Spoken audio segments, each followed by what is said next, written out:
Et puis il y a ces personnes-là aussi qui pensent que quand tu n'as pas l'argent, ça veut dire que tu es pauvre. Bon, en tout cas ça c'est la mentalité la plus bidon et la plus erronée que je puisse connaître, sincèrement dit.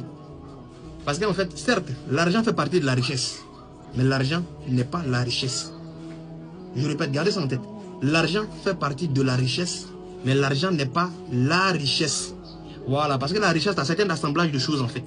Dans la richesse, il y a l'argent dedans, il y a la santé dedans, il y a le mariage, il y a les enfants, il y a la paix du cœur, la connaissance, la sagesse, tout ça c'est des richesses en fait. Donc quelqu'un qui n'a pas une partie de cette richesse-là qui est l'argent ne peut pas être considéré comme pauvre en fait. Tu vois, c'est pourquoi lorsqu'une personne n'a pas l'argent, l'expression idéale c'est pas de dire elle est pauvre. Voilà, tu peux dire cette personne elle est pauvre en argent. Voilà, ou bien il est pauvre financièrement. Voilà, là tu peux dire ça parce que c'est l'argent il n'a pas. Mais il peut être riche aussi en d'autres richesses. C'est comme ça. Une personne qui a l'argent aussi là, on ne dit pas que cette personne est riche. Tu peux dire ah il est riche financièrement. Parce qu'il y a d'autres richesses qu'il n'a pas. Et quand tu dis riche, c'est comme si tu englobes tout en fait. Parce qu'une personne peut être riche en argent et pauvre en santé. C'est-à-dire il a l'argent, alhamdoulilah, mais celui qui est tout le temps malade, toujours celui qui doit faire des traitements, il doit aller faire des examens, il ne doit pas manger ça, il doit manger ça, pourtant il a l'argent. Tu vois? Et une personne peut être pauvre en argent et riche en santé.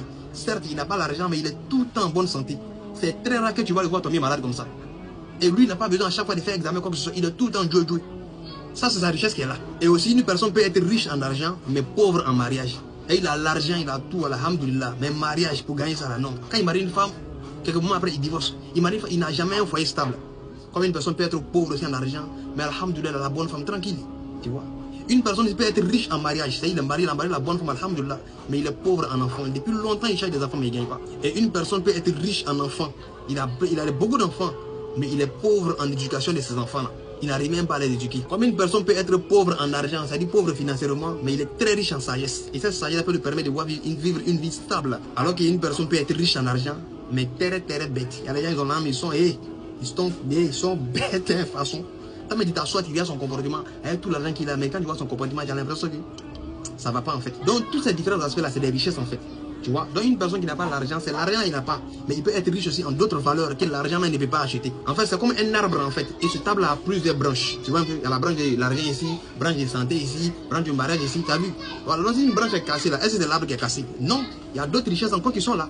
Donc Allah nous a tous gratifié des richesses. Donc chacun d'entre nous, on possède une part des richesses. Mais comme j'ai dit, la richesse c'est comme un arbre. Et l'arbre qui a plusieurs branches. Mais la racine de cet arbre-là, c'est ce qui va donner vie, ou c'est ce qui va donner de l'importance, ou c'est ce qui va donner vraiment de la valeur aux différentes branches. C'est ce qui va faire que les fruits vont commencer à pousser sur ces branches-là. Mais est-ce qu'on s'est posé la question, c'est quoi la racine vraiment de la richesse? La racine de la richesse, c'est l'islam.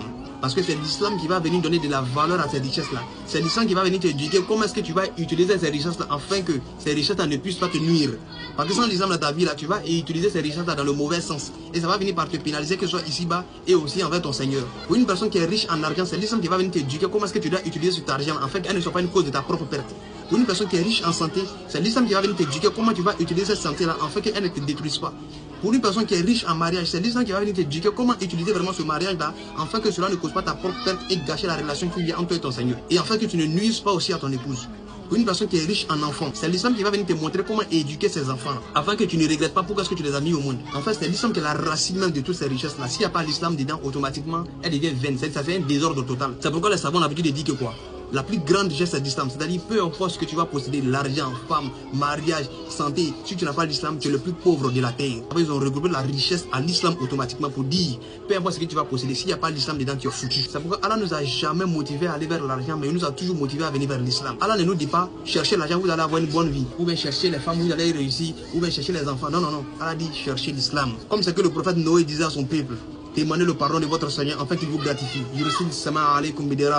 Tu vois, en fait, il vous fait descendre de la pluie. En fait, il vous donne beaucoup de biens ainsi que d'enfants. Dans d'autres versets, Allah nous dit encore,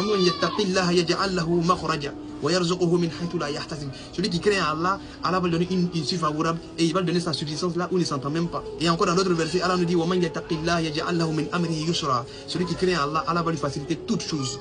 Donc tu vois que Allah il ne nous appelle pas vers ces richesses là, mais il nous appelle vers la racine de cette richesse là. Parce que si on a su obtenir la racine automatiquement là, on aura l'impression qu'on a ces richesses là. Si on a pu saisir la racine automatiquement, ces racines vont nous guider vraiment à pouvoir manipuler bien ces richesses là, pour ne pas qu'elles finissent par nous détruire. Donc enlevons dans notre tête cette mentalité là qui dit que non, celui qui n'a pas l'argent, il est pauvre. Non, s'il n'a pas l'argent, il est pauvre en argent.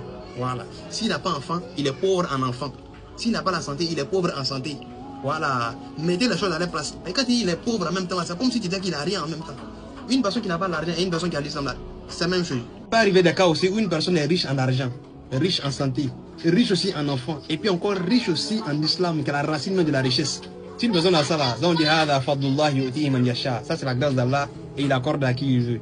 Mais le plus important, si tu as l'islam, il faut dire alhamdulillah. C'est la seule condition, n'est-ce pas, pour accéder à la miséricorde éternelle. Et on demande à Allah de nous gratifier avec toutes ces richesses là. Voilà, même s'il ne va pas nous gratifier avec tout, mais au moins il a garder l'islam avec nous, quoi. C'est ça le plus important. Donc en levant de notre tête ce genre de mentalité là. L'argent fait partie de la richesse, mais l'argent n'est pas la richesse.